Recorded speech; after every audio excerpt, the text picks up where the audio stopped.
Jantur Menur, karya Rahmat Kurnia. Ada dua anak kembar bernama Jantur dan Menur. Menur memiliki sifat yang baik, bekerja keras dan ramah. Namun berbeda dengan Menur, Jantur memiliki sifat yang berkebalikan. Jantur seorang pemalas, pemarah, berbicara kasar dan kotor, serta tidak mau membantu orang tua. Walaupun Jantur begitu, Menur tidak pernah bosan menasehati dan mengingatkan Jantur. Suatu hari, Jantur pulang bermain dengan perut kosong yang diminta isi. Menur, di mana kamu? Cepat bawakan makanan. Aku sudah lapar nih. Bentak Jantur memanggil Menur. Sabarlah Jantur, aku sedang memasak. Semua makanan belum siap.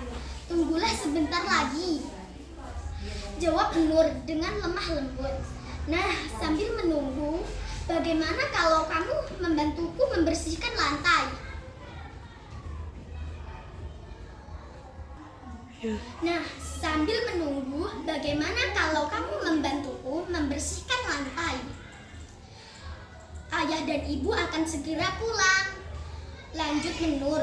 Ah, lama, bentak Jantur. Kamu ini selalu lamban. Perut kosong ini tidak bisa menunggu tahu. Lanjut Jantur dengan nada suara tinggi. Kemudian Jantur memaki dan mengata-ngatai Menur dengan umpatan dan kata-kata kasar. Mendengar makian itu, hati Menur terluka dan ia pun menangis. Tak lama kemudian, orang tua Jantur dan Menur tiba di rumah. Menur pun segera menemui keduanya dan menceritakan semua yang dialami serta perbuatan Jantur padanya. Ayah pun menasehati Jantur, namun Jantur anak durhaka, dia tidak mau mendengarkan apapun yang dikatakan oleh ayahnya. Bahkan kemarahannya semakin menjadi-jadi. Orang tua Jantur tidak dapat berbuat apa-apa terhadap anak laki-laki satu-satunya ini. Suatu hari, sikap buruk Jantur semakin menjadi-jadi, bahkan semakin parah. Ia tega mengusir kedua orang tuanya dan juga Menur untuk pergi meninggalkan rumah. Jantur tidak dapat berbuat apa-apa terhadap anak laki-laki satu-satunya ini. Suatu hari, sikap buruk Jantur semakin menjadi-jadi, bahkan semakin parah. Ia tega mengusir kedua orang tuanya dan juga Menur untuk pergi meninggalkan rumah. Jika tidak, ia akan mengamuk sejadi-jadinya, bahkan berani melukai keluarganya. Jelaslah kedua orang tua Jantur dan juga Menur sangat terpukul dan sedih menerima kenyataan itu. Dengan perasaan berat hati dan kecewa, akhirnya mereka terpaksa meninggalkan rumah tersebut. Kini tinggal Jantur seorang diri mengisi rumah orang tuanya yang merasa senang, bebas melakukan apapun di rumah tersebut. Jantur benar-benar menikmati kesendiriannya, bahkan ia bersenang-senang sepuas-puasnya dengan menggunakan uang serta harta benda yang dimiliki orang tuanya. Tidak ada yang ia lakukan setiap harinya kecuali bersenang-senang. Hanya itu dan itu yang dikerjakan Jantur. Uang, harta, benda, dan hewan ternak semua dihamburkan demi kesenangan pribadi. Kehidupannya setiap harinya hanya bersenang-senang, tidak belajar, tidak boleh bekerja. Suatu hari seluruh harta orang tuanya habis tanpa sisa. Hanya tinggal pakaian yang melekat di badannya. Berbeda dengan Jantur, Menur kini memiliki kehidupan yang tenang bersama kedua orang tuanya di suatu tempat. Meskipun pada saat dia dan orang tuanya diusir dari rumah oleh Jantur, mereka tidak memiliki apa-apa.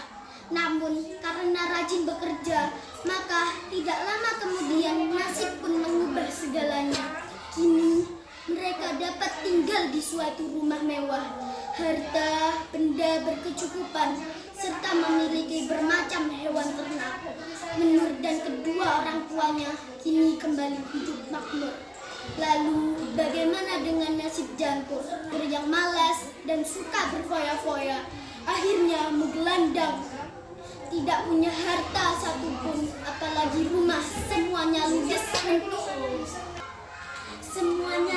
untuk berfoya-foya dan senang-senang. Kini hidup Jantur menjadi sengsara dan penuh penyesalan.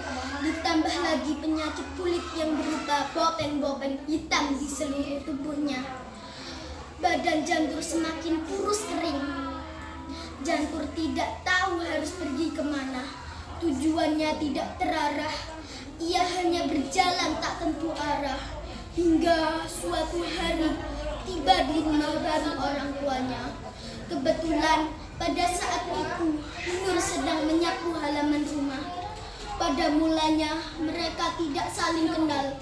Nur mengira bahwa Jantur hanya gelandangan biasa yang meminta belas kasihan. "Kamu lapar? Ini ada sedikit makanan untukmu," kata Nur sambil menawar makanan. Akan tetapi, kata Nur sambil menawar makanan, Jantur yang tidak mengenali suara kembarannya itu sangat senang dengan pemberian Nur. Akan tetapi setelah diperhatikan, akhirnya Nur menyadari bahwa pengemis kumal tersebut adalah Jantur. "Jantur, apakah itu kamu, Kak?" "Ayah, Ibu, Jantur ada di sini," teriak Nur memanggil kedua orang tuanya. Tak lama kemudian, keduanya datang menghampiri Nur. "Jantur anakku, apa yang terjadi denganmu, Nak?" kata ibu mendengar itu. "Ayah, Ibu, Jantur ada di sini," teriak Nur memanggil kedua orang tuanya. Tak lama kemudian keduanya datang menghampiri Nur. "Jantur, anakku, apa yang terjadi denganmu, Nak?" kata ibu. Mendengar itu, Jantur pun terperangah, yang menangis tidak berani apa yang dihadapinya. Mendengar itu, Jantur pun terperangah, yang menangis tidak berani apa yang dihadapinya. "Ibu, apakah benar ini, Ibu? Hanya Ibu dan Nur. Mohon ampunilah Jantur, Bu. Tuhan telah menghukum Jantur menderita penyakit kulit, menggelandang dan harus mengemis untuk sesuap nasi. Jantur telah melakukan banyak keburukan kepada kalian semua. Jantur memohon ampun ya. Jantur berjanji akan berlaku baik dan tidak akan pernah lagi berlaku buruk seperti dulu Jantur berjanji." Ayah, Ibu, Nur akhirnya memaafkan segala perbuatan buruk Jantur. Tiba-tiba penyakit aneh yang dideritai Jantur pun menghilang. Jantur pun menepati janjinya akan menjadi orang baik. Ini mereka berkumpul dan hidup bahagia.